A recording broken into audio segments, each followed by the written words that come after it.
everyone. I'm Maddie Margarita, Vice President of Sisters in Crime Orange County.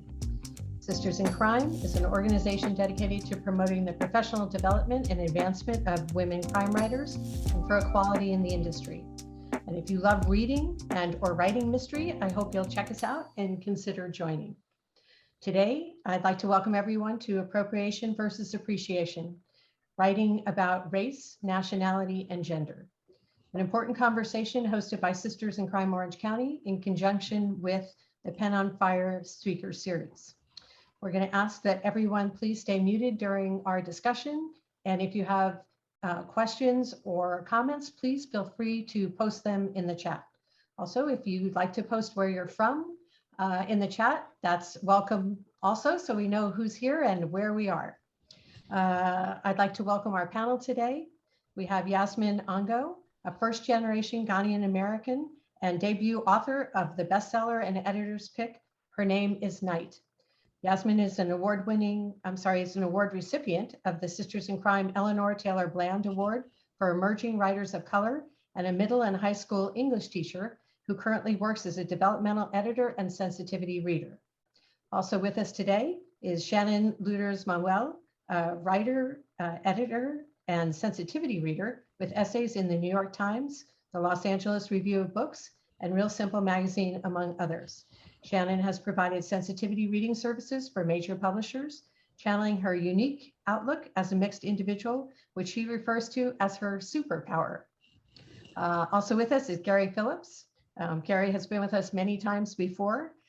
Gary has published various novels, comics, short stories, and edited several anthologies, including Orange County Noir and 44 Caliber Funk. Violent Spring, first published in 1994, was recently named one of the essential crime novels of Los Angeles. A staff writer on FX's Snowfall, about crack and the CIA in the 1980s in South Central, where he grew up. His upcoming novel, One Shot Harry, is set in a changing 1963 Los Angeles. Moderating our illustrious panel today is our president, Barbara DeMarco Barrett. I want to get the whole name in there, Barbara. Barbara's first book, Pen on Fire, was a Los Angeles Times bestseller. She is the editor of and contributor to Palm Springs Noir, an anthology of short stories, and her writing has appeared in USA Noir, Best of the Akashic Noir series, Inlandia, Antarctica. Well, you are all over the place, Barbara. Journal Rock in a Hard Place, Crossing Borders, Poets and Writers, and the Dark City Crime and Mystery magazine. She is also the host of the podcast Writers on Writing. So now my duties are over. I'm going to turn the panel over to our moderator, Barbara DeMarco Barrett. Thanks, Maddie. Yeah, I want to just say a few words about why I wanted to do this panel to begin with. And thank you, all of you, for being here, and especially to our panelists, because it's an important conversation. And at least in my classes and with writers I know, there's a lot of confusion over what they can write or not write, say or not say. People are confused, and everyone's afraid of making mistakes or being attacked or being canceled. And this just comes up so many times, and people are walking on eggshells. You know, words on the page are not open to interpretation exactly, not like artwork or music or the word is the word. And we don't have language for so much that we don't understand or can't verbalize. So I wondered if we could begin with the three of you defining appropriation as opposed to appreciation. You know, like, where is the line? Anybody jump in? Yasmin. How did I know you were going to call my name? Okay. I was trying to think about that because, you know, that is a little bit of a hard one to me, but I think appropriation versus appreciation to me would be like mentioning, talking about, bringing up experiences that are not your own without really delving into that and fleshing it out. Readers can tell, especially readers from those experiences can tell like if someone is just, you know, dropping something in to like check off a box or something like that. So if you just mention something, but you really, there's no like, to me, if you mention something and there's no like depth to it, there's not a real reason why it's in there. It's just in there for, you know, for whatever reason, like readers can tell that. And so to me, that would become appropriation, because you're talking about something, but not really kind of getting into, you know, the importance of it and why you felt it is important to include in this particular story. So that's what I think. Okay. Shannon, what do you think? Hi, so first I want to say that I understand, you know, why people are afraid to say things, walking on eggshells. And I think part of the problem is that there is no like firm rule book, you know. Different people have different opinions, and that's why it's always important just to be in communication with others, because it's not black and white, you know, but just being cognizant, being listening, taking things in. I think that's the most important thing. And I would say one of the big differences between appreciation and appropriation is fetishizing. So if you're putting in like either a male or a female character and their role there is a black character and their role there, or any, you know, non-white character, and their role there is just to scintillate or like, you know, make the action more like daring or whatever. I think that's like a good definition, but a good distinction between the two, where obviously you don't want to be putting something in just to make it more scintillating. So you want to like flesh out these characters and make them valuable to the story in their own right. Okay. Gary, what do you think? Well, certainly I agree with what both Shannon and Yasmin have said. And I mean, I guess to sort of get a little, or take, I suppose, my perspective on that, you know, I realized early on, well, I shouldn't say I realized, but, you know, one of my first novels, Violent Spring, you know, the main character is black, but then it's set in the aftermath of the 92, the events of 92. And so it, you know, talks about Korean black relations. The main character, his girlfriend is Japanese American. And so, you know, it's funny because funny writing it then, right? I mean, obviously I knew I was dealing with different folks of different races, different ethnicities, different experiences, but I didn't feel too wary. I think partly because I was young and I just had like a lot of energy, and because I know Japanese American friends and I've been a community organizer, so I always had some familiarity with various areas of the city. So I felt certain comfort to do that. But I agree that, you know, as time progresses and now as you write different kinds of stories, you really should be clear. I mean, even myself, I mean, I grew up in South Central, so the area where I grew up, you know, now is heavily Latino. And so writing about the area now, I have to relearn things that certainly are going to be much different, you know, than when I was a kid or a teenager or a young man there, and knowing that, I guess that's the right, and that's right, that you do have to then talk to folks. I mean, the best thing to me is always hanging out someplace and just hearing people and whatever, and obviously just getting to know folks, so that you're right. I mean, if you put these people on the page, well, right, they can't just be there to be the exotic, to be the other, because they are individuals, and therefore you have to make them work in the context of the story like you make any other character work in the context of the story you're telling. So it's, you know, if you say, you know, respect your characters, that's really not enough. Is that correct? I mean, you have to kind of go deeper than that, I suppose. I think it's a start for sure, an important start.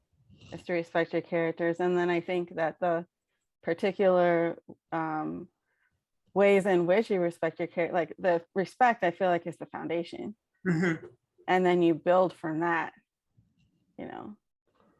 Well, I just to not to throw a grenade from the sidelines, but just to put it out there, because it does come up. If you're writing a story, and let's say you have a antagonist who's of a different race, how do you handle that? Mhm. How do you navigate, portraying that character, understanding that there are times when if you do that, you're front loading certain perceptions, certain prejudices that your readers might already have about a given race or gender, and how do and are you just playing into that stereotype, or are you really working to give that dimension? And then of course you have to answer the question of why did I make that character who I made them? How do you handle that? Hopefully I'm not tone deaf.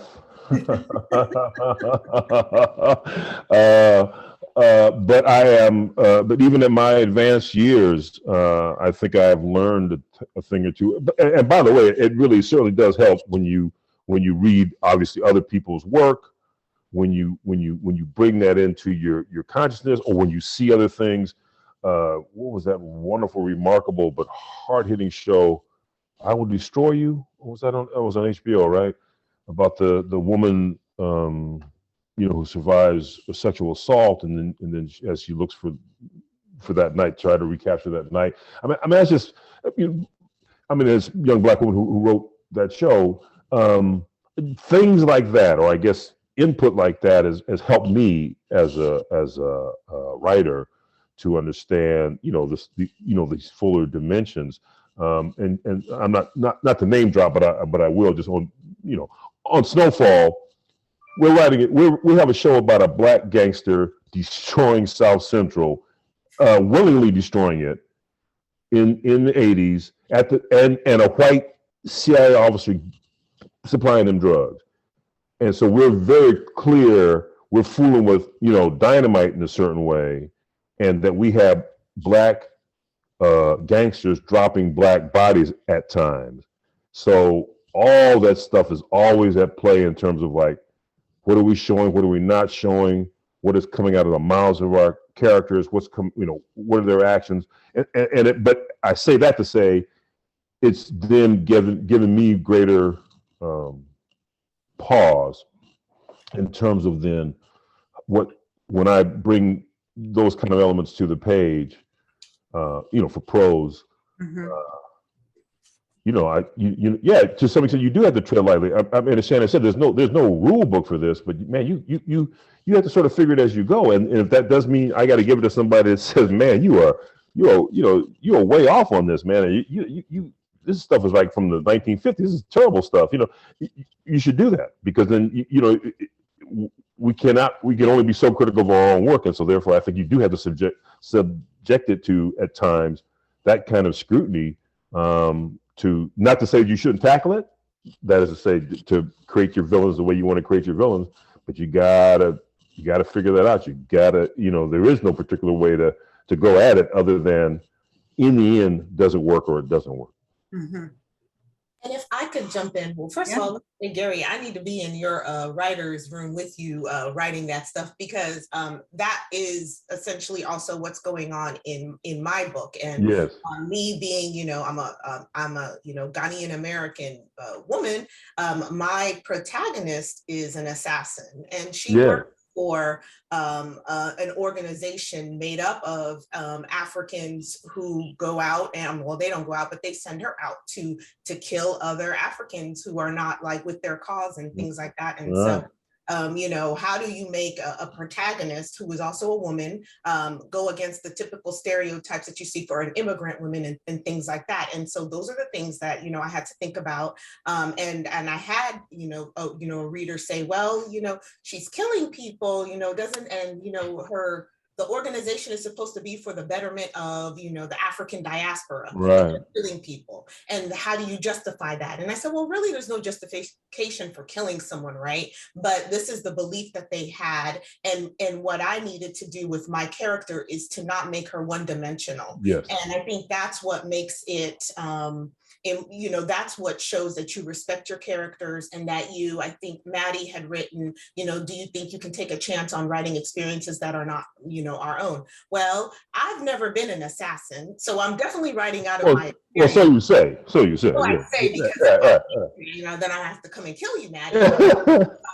So I have to write, though, I respect my character, and I have to write her in a three-dimensional way. So she is not just a killer, period, right? Right. Even her antagonist is not just the killer. There are parts of him, he's a very, he's someone you're just definitely going to hate, but you will, you might find some things that are relatable, to him. And I go against, all the stereotypes. So yes, this big, huge African, tribal, group of people, they are, yes, Africans, but they are not Africans in the way that maybe everybody might stereotype them, right? They're not running around, naked with, and whatever, with hoods and things like that. They are filthy rich people. And so I try to flip those stereotypes. And so when you are writing outside of your experiences, if you're going to write about an antagonist or whomever, a bad guy, a villain, who is not of your same culture and race, then you want to think about all those stereotypes that,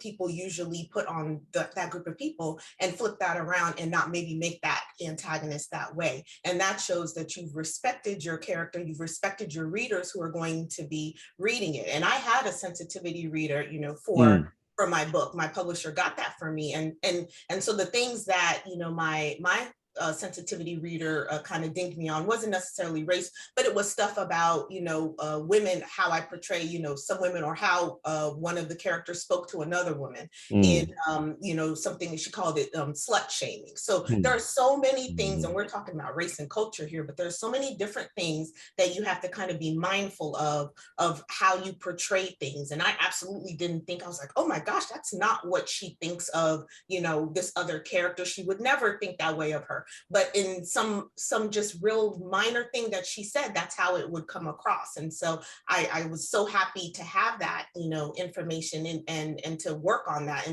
And so the next time when I wrote book 2, I made sure that I didn't have those things in it. So as long as a, writer, I think, is very mindful and respectful, three-dimensional in how they, write their characters and the experiences that are not their own, I think the reader will give them a bit more grace. And the readers, can definitely tell when you are putting in things that are so, stereotypical and so just, of course they would say this thing. And they'll definitely get when you have really tried to make those characters people that are relatable and people who are totally 360. Hey, Yasmin and Shannon, would you talk a little bit about what sensitivity readers do? Because I think that's kind of a new thing for certain writers. Yeah, I can talk about that. I've been doing sensitivity reading for a few years. I started off only doing it about, for Black characters and mixed race characters, and I've kind of evolved to, like, in my current job, I work for Pearson as a sensitivity reader for the textbook company. And yeah, it's been around for a while. It is growing. So for the textbook company, we review different texts and we look for everything, but we read a lot of articles and we peer talk to each other. But anyway, it's basically, you want to make sure that, when you're talking about people of different races, different nationalities, different genders, different socioeconomic backgrounds, that you're doing so in a way that honors them, that is accurate. Accuracy is key, and that's also not stereotyping. So one thing that I do for novels, and I recently did a sensitivity read for a crime novel for a major publisher, was So this was in that novel, and I've also seen it in other novels that I've done. One of the big things that white writers are struggling with is how to describe their Black characters, how to show their race, and then how is that character seeing other people. So for instance, this last one that I did, there was a Black woman and a mixed race woman, but you don't learn their race until like quite a bit down the line. So I told those writers, you know, don't be afraid. You know, you can tell their race early on, because, you know, race is, it's a construct, but it's part of our identity, and it's okay to say that, you know. So I think a lot of them were like tiptoeing, you know, and you know, you don't want to be like objectifying, but it's okay that it's part of someone's identity. And then in one of the novels that I did the sensitivity read for, it was the main character was a mixed race character. And for that, she had the character not say the races of the other characters. But then that creates difficulty, because then like halfway, 3/4 down the line, you would find out what race that character was. And again, it's not that it's a make or break situation and that you need to know someone, but if you're bringing it in later, and she said, oh, well, I was afraid that because this person doesn't want other people defining her by race, that she wouldn't want to define other people by race. But the thing is that you can't not see other races, and that's not a bad thing to not see other races, but someone who is mixed race is going to see every race, because that's just the way that we walk in society. It's like everyone's seeing our race, we also see other people's races. It's just the way that it is. So to not be afraid to have that character be like, oh, that person's Black, that person's Japanese, you know, it's okay. So I could talk about that for a long time. Yeah, it's interesting. It's interesting.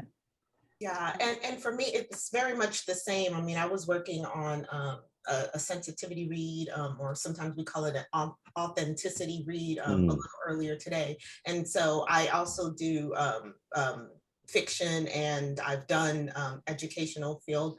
Definitely when I'm looking in the educational field and looking at the resources, looking at the types of resources that they put in and the scenarios that they use to ensure that that has inclusivity, and that the resources that they use also have a broad range of types of contributors in there, and then the things that I'm also looking at, I really like, what Shannon was saying about like talking about race. It's totally okay to talk about race within your books. What I would also add to that is, if you're going to talk about race, then you talk about it, or you mention it for all of your characters. You don't pick and choose who is going to be identified as, Black or whatever, and who is not, because typically the assumption is if you don't mention that person's race, then unless you already know from whatever that they are not, that they are a person of color, you're going to assume that they are not a person of color.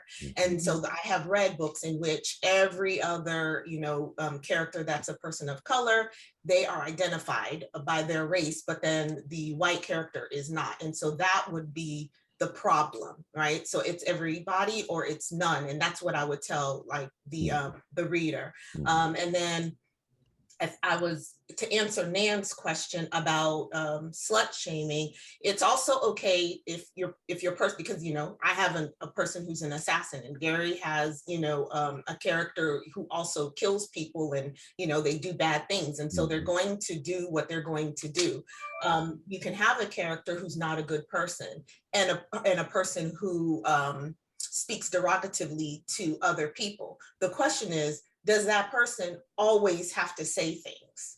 Does that person have to say those words every single time? And that's something that I have asked a writer before who was using some really horrible words and kept using those words. Mhm. And I'm like, and let's talk, let's say, the N word, right? We are readers and writers of today, not readers and writers of back in the day. So it is so easy to imply and infer that these words are being said without actually putting it on the page. And so that is something that I really try to hit with, with writers, with other writers, and I do it from myself. So with slut shaming or whatever, other than, like necessarily that N word, if it think about, does it really have to be said? And if it doesn't, then let me write in a way that I infer it. Trust me, the reader will know exactly what you're talking about without actually having to read it. And then with other words, you might say it one time, and so they know, oh, wow, this person says these things. And all those other times, there are ways. That's why we're writers, right? We create and we're creative. And so we come up with these creative ways to let the reader know that this person is a real nasty person and says these things, because we can write about how those other characters react to what was said rather than actually hearing those words.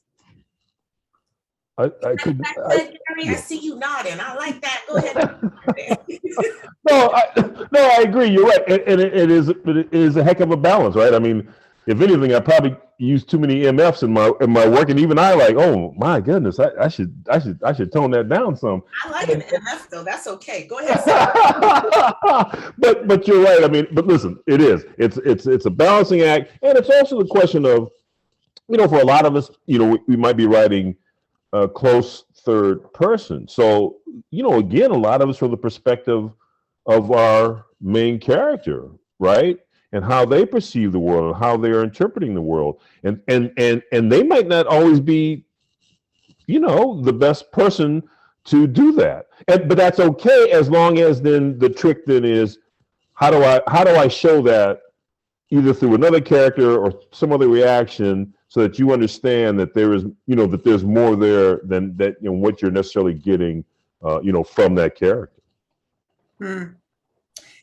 I was at a panel kind of around this topic maybe a year or two ago. I don't know if it was BoucherCon or maybe it was another Sisters in Crimes. I don't know what it was, but the speaker said that it was offensive to describe characters' skin color in terms of food or drink. Can you talk about that? Because it's like, oh, the color of a latte or the chocolate, or, I mean, what about that? I think that's one of those gray areas. Because I've talked about this, in my Black women writers group, and there's no firm consensus, but I do think that you might want to try other ways to describe the person, so that it's not limited to food. I would say that, sometimes we describe each other in that way, but I do think that it's good to stretch yourself, because, and anyone else, feel free to jump in as well. That was a hard one, Shannon. I was going to let you. But I'll tell you, me personally, because sometimes if it gets a little bit much, a caramel mocha latte, I definitely don't want what does that even look like. So I will, I'll just go. I mean, you could easily look up, color palettes, and so I have that as one of my writing resources for me personally, so that I can, instead of saying that, I might say this person is mahogany or cedar brown or something like that. And so there are ways to go around it, and you kind of stretch the reader too, because they're like, oh, what does that look like? And they might look that up, and you've taught them something. So sometimes, people don't want to be referred to as food unless that's, personal thing between them and their boo or whatever. But definitely it is something just like what Shannon said. It's a gray area. And so for some, it doesn't work for all. I would say don't use too much of it, and then you should be okay. There you go. Wise words. So as you were talking, I was thinking about authors like William Faulkner and Flannery O'Connor, who were writing of their time, right? And are being criticized now for perhaps the content or how they describe characters. And of course, hopefully writers would not write like that now, but what do we do about writing from before when it was, that's how people were writing, the writing of their time? Do we take down those writers of those times? Do we, what do we make of that? I mean, listen, it's right. It's writing of their time, and you can neither defend it nor praise it, I suppose. I mean, in that regard, right? That's funny. You should ask that because I've just been doing a piece about Edgar Allan Poe, and Poe, had some racist ass descriptions in what few Black characters show up in his work, and he had some racist ass descriptions and very stereotypical, et cetera, et cetera. And yet he is the godfather of the modern mystery novel. So both those things, both those things exist at the same time, right? That's really the point, I guess, right? That we can hold in our head, necessarily, you can laud them for certain things and then obviously then ding them for other things, but I wouldn't, me personally, I wouldn't cancel them. I would, you would teach that, I taught at Antioch for a while. I would teach that material, but we would have a discussion about that material, right? What is it that we're getting at? Why does this work or why does this not work? Even in the context of their work, right? Even in the context of their work in their time period, right? Which is not necessarily the case that all writers, even all white writers at that point, wrote like that. So I mean, all these things are fair game in that sense, but I think I'm not about to say take their books off the shelf, you know what I mean, or ban their books. No. I completely agree. I think the problem is when you're not allowed to say, oh, this person was writing in a way that today would be offensive. And I kind of find it discomforting now, we have to be able to say that we find certain things upsetting. Yes.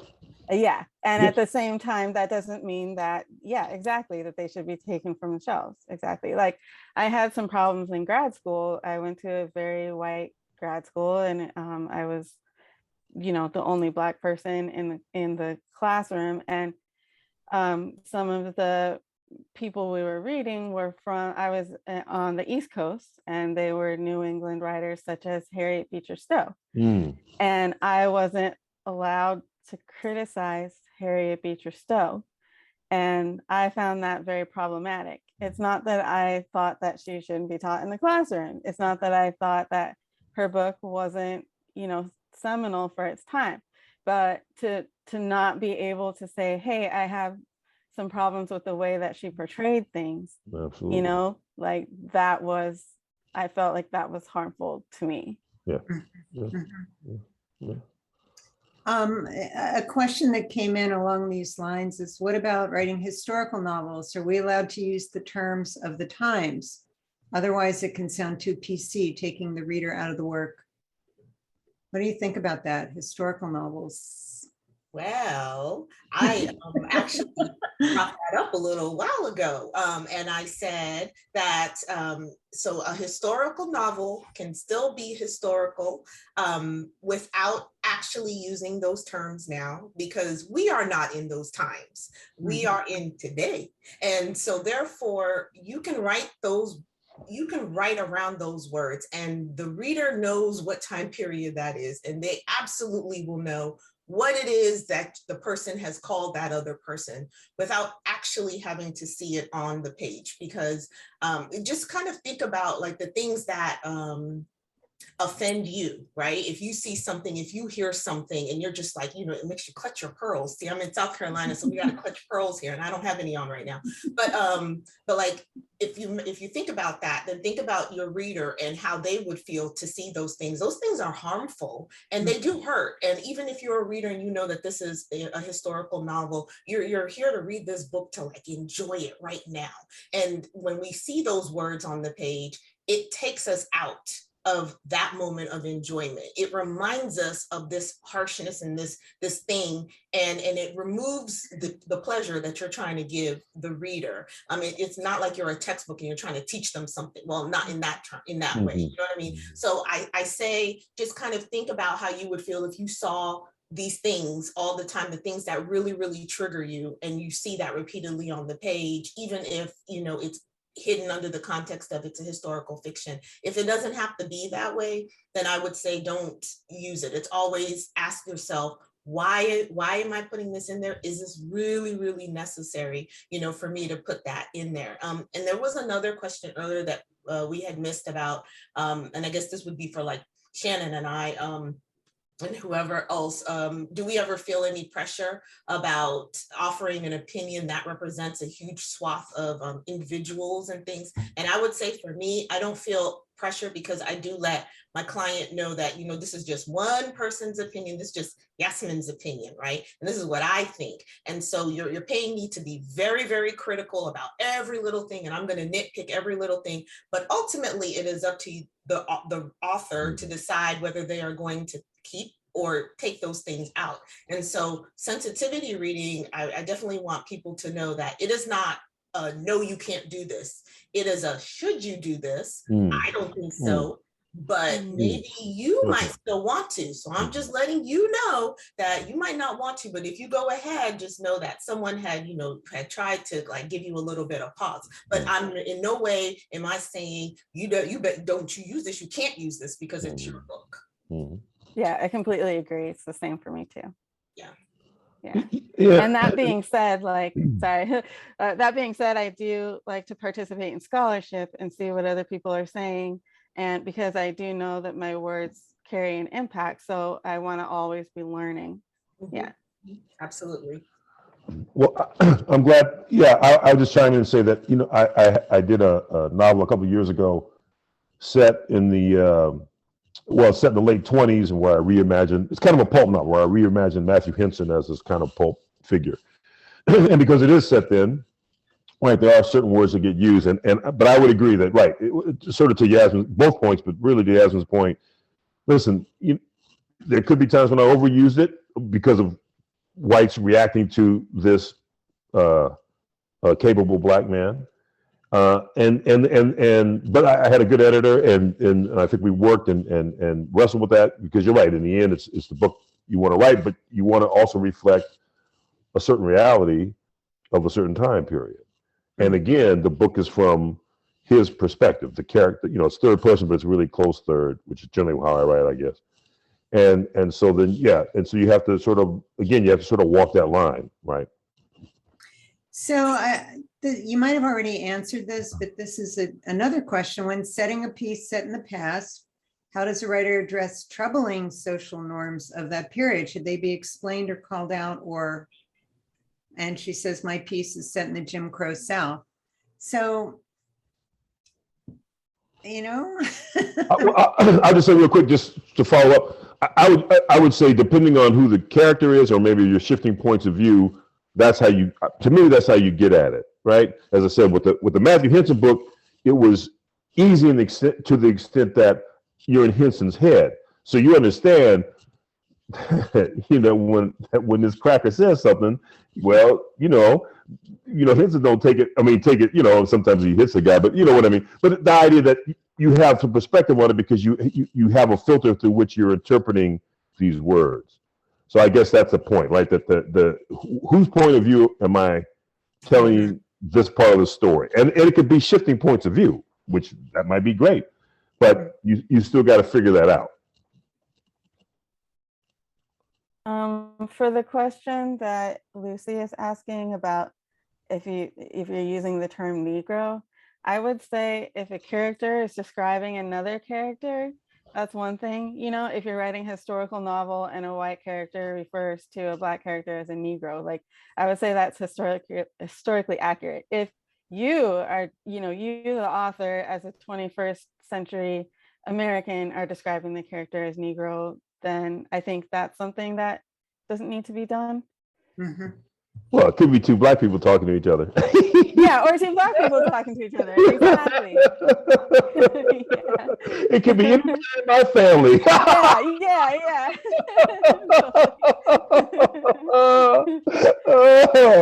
Yeah. But I would say, like, if you're saying, you know, if you as a 21st century author are talking about different characters in your book, like, you wouldn't have to characterize a black person as a Negro because, you know, we know that you are of this time period. Mhm. I want to remind everybody, post some questions in the chat. We have 20 more minutes and welcome your questions. Anything that you've been wondering about, it's a perfect time to ask those questions. I have another question for Yasmin and Shannon, and that is, as sensitivity readers, are there certain mistakes you see writers making over and over again? Is there like a few common mistakes or a few common glitches in the writing that you find?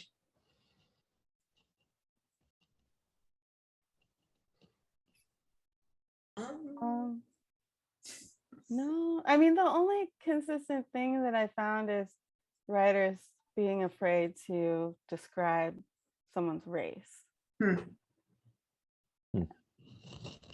Other than that, it's certain types of descriptions. And I wouldn't even say that they're the same descriptions, but just descriptions in general. Like, for instance,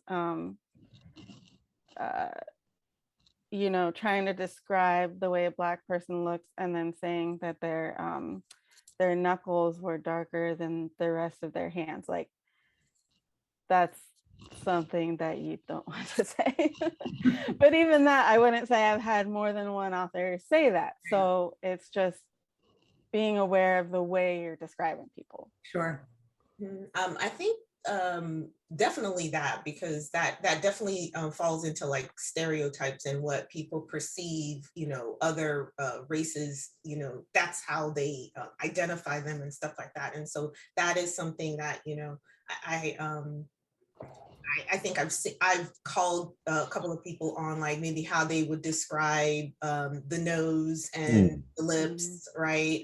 Because I'm like, well, you know, there's more to us than that, and so therefore, you know, just do that. Another would be, you know, what I had mentioned before about not giving the racial identification for white people as they did with all the other people of color.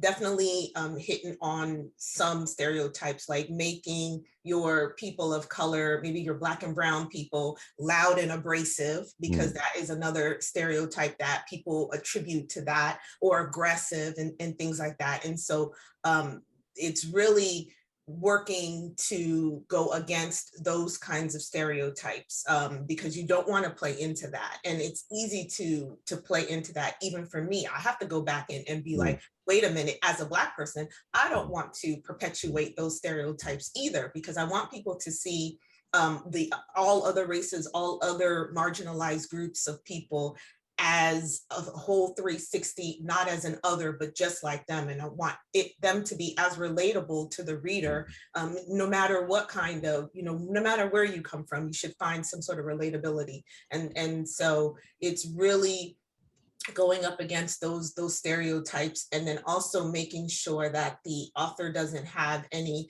like preconceived notions and any like biases that even they might not overtly know, but sometimes it kind of seeps into the writing. If they are writing a certain character and I'm noticing that the character is a certain way the whole way through, things like that, I'll be like, you know, you might want to, you know, check and see if you feel this kind of way, because this is how it comes across to the reader. So these questions are, thank you everybody for posting some questions. What are the biggest issues you find when reading contemporary fiction? And can you give examples of authors who successfully write characters outside of their culture? I think the most successful thing is just writing the person as a multifaceted person, and that their entire identity isn't about their race. Like it's part of their identity, but there's way more to the story. Mhm. Yeah. Yeah. Actually, S.J. Roseanne came to mind, right, because of her, books with the Asian American character and writing about the Asian American community, or at least the Asian American community, particularly, I guess, the Chinese American community in New York. As far as I can tell, seems pretty, as they say, spot on. Right, absolutely, as Shannon said, it's always about, we're all human beings, so it's any character. You imbue any character with human characteristics, good or bad, then that's part of the job. That's just part of the way to portray the human being. What about identifying characters by their names? Sure, for sure. Yeah. And not, I mean, I guess I that, mean, what does that mean? Not by race, just by their names? yeah, Yeah. You mean like using like ethnic names, yeah, whether they should use that or not? right. Is that what you're asking? Right. So that's a good question too, because while it is nice to have ethnic names, there are people of color who have regular schmegular names like everyone else. And so I wouldn't want to just, that would also kind of feed into a stereotype where if you have all of your people of color have ethnic names, but your white characters is Jan and Fran, that's pretty obvious, and that would classify them as other, and then that would become problematic. And so there are people of color who are called Jan and Fran as well. So I don't know, like the name is I'm not 100% sure about that one, because I love our ethnic names. Mine is not one that is, I mean, it's it's Yasmin, you know what I'm saying? And so I love to see a Yasmin, but I that's a hard one. Shannon, Gary, what do y'all think? I think it can be one of the methods, one of many methods. Like don't never do it, but don't do it all the time. Right. Yeah. Listen, I got a white bread name. You know what I mean? I mean, so what am I, and I know people who have ethnic last names, but you know what I mean? They're not that ethnicity, right? So I mean, I mean, I guess that's to say is that you could fool with that as well. I mean, you could have fun with it. I mean, there's a book, actually the character shows up a couple of times. I have a character named O'Connor, and that's the only thing you know about. He's a professional thief.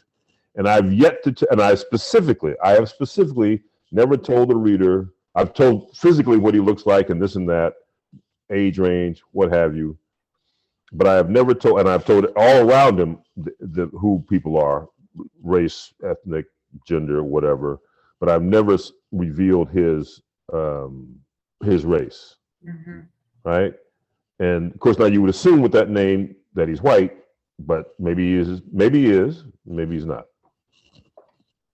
Black people have Irish last names, so there you go. Okay, here's one. Sometimes when I write in close third, I struggle with writing only what my main character knows. To my character, the person she met looks Japanese, but she doesn't know that she is Japanese. So how do I describe her race? I describe the race of everyone so that it's not white by default.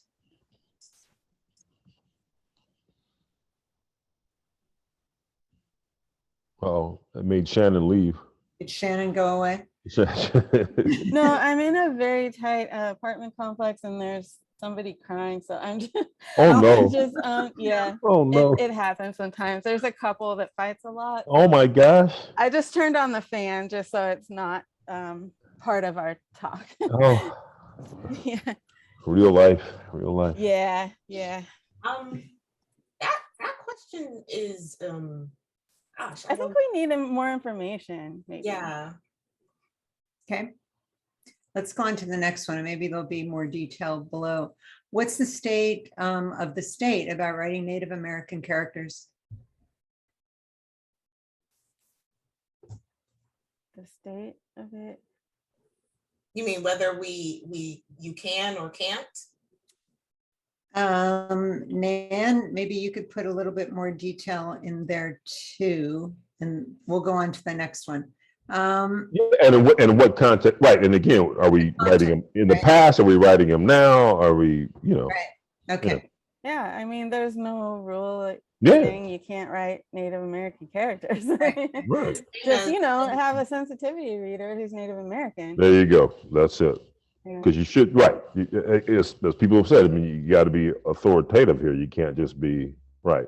I mean, you could just. I mean, I was going to say you could watch if you just watch Reservation Dogs, which is by the way, is a great show. I mean, you shouldn't just watch that and say I can go write Native American characters, but you might want to start there and then think about what else could I do to understand something about what's going on. Modern time. But if I can add just the disclaimer that the writers of that show are of that, or of that culture, so they can get away with saying things, doing things. That's right. That we cannot. So don't That's do right. it. You know what I mean? So you definitely need. That's right. Watch that because it is a great show, but then also make sure that you have someone of that experience in that culture to kind of look through and make sure that you're not perpetuating. You just don't want to perpetuate people. Don't perpetuate. Right. That's it. Yeah, well, I mean, it comes back to having, if you're at all unsure about something, I mean, sensitivity readers seem to be the way to go in my book. And I will say, I don't want people to be afraid of writing characters that are not of their race. For example, as a mixed race person, I wanted a book about a mixed race person where the book was not about being mixed race, because it happens all the time for white characters. And in my sensitivity reading, a white person did it in a way that I had some feedback for them, but overall I feel like they did a great job, and I'm not a fiction writer, so it's not something that I could have done myself, and I really appreciated reading it. There you go. So you may need more context for this one too, but my protagonist is of mixed race, Jamaican, Black, Chinese, setting is Washington, D.C. Any words of wisdom on dealing with mixed races? Where is that again? Jamaican, Black, Chinese. Any words of dealing with first makes it. Read, just read some books, articles by and about mixed race people. And as we've been saying, look for a sensitivity reader. But as I was saying, like, don't feel like you can't do it. Right. That's right. Yeah. That's right. Yeah. But definitely for something very somewhat specific like that, yes, you would definitely want to have some inroad, I guess is the word I would say, into that community, right? Because there is a community of folks who are those folks, and you want to listen to me, man. Like I said, the best thing is to just hang out and talk to people and get to know people and patterns of speech patterns, all little slang, all that stuff that really helps to make a character come alive, whoever they are. Right. So you're writing a three-dimensional character. Right. But somehow, but also understanding that, as we've said, that you want a character that does reflect. If you're going to have a character with those kind of roots, then you want a character that in some ways does reflect those roots some kind of way. Right. Because it invariably will filter through, who they are. And then you also want to maybe ask yourself, why is, because you might be asked this, why do you have a character of that? That's right. Yeah, for sure. Right.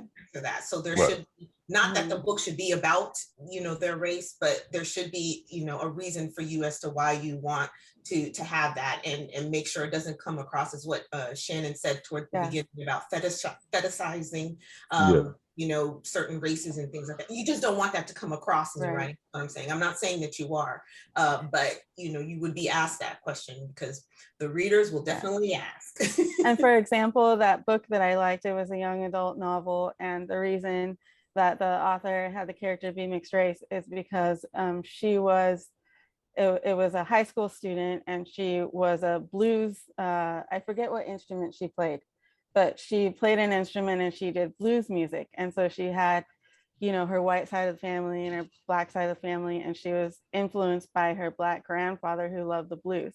And so she had a specific reason for that racial identity. Mhm. You gonna tell me that title off Oh this- yeah, I will. Yeah. So I don't know if you can address this one. Are publishers today not comfortable taking certain historical subjects? I don't know. Not that I'm aware of. Yeah. Well, yeah. I mean, I don't know, but yeah. Okay, how about this? If a writer gets harsh public blowback based on you, the author, don't have a right to write others, even if it's done well, what's the best path forward? To respond, to ignore? I think it depends on the blowback. If a lot of people are saying it, you know, you might want to you know, take that in. If it's one person, I mean, you can never make everybody happy. If it's one person saying something, it might be one person's opinion. But yeah, are they like talking about like the blowback on, what was it, American Dirt? Is that right? Yeah, That which, was one. That was right. one. Yeah. yeah. If it's something like that where a lot of people are saying something, I will say that I had an essay go viral a few years ago, and it was about being mixed race during police brutality. And it went viral because people either loved it or hated it. A lot of mixed race people identified with it.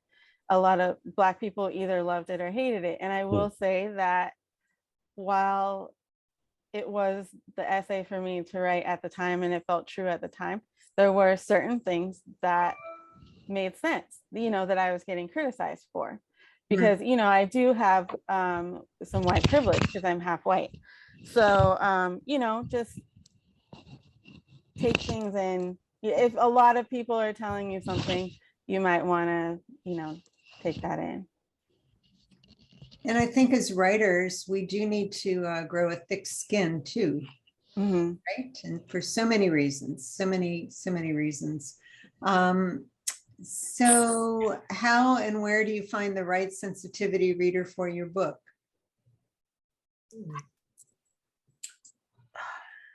Well, so there are some organizations and like some people post it like on Twitter, and they'll say, you know, hey, does anyone know of a sensitivity reader for this kind of thing?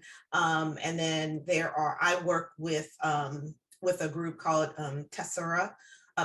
Tessera Editorial, and we are a group of BIPOC editors, and so we don't do just sensitivity reading. We do all, you know, other kinds of editing as well. But there's that, and then there's another. I think it's called Salt and Sage, but I'm not too sure, you know, about that. So there are several that are like, you know, popping up now, and so it's all you have to do is like a search, and you should be able to find some.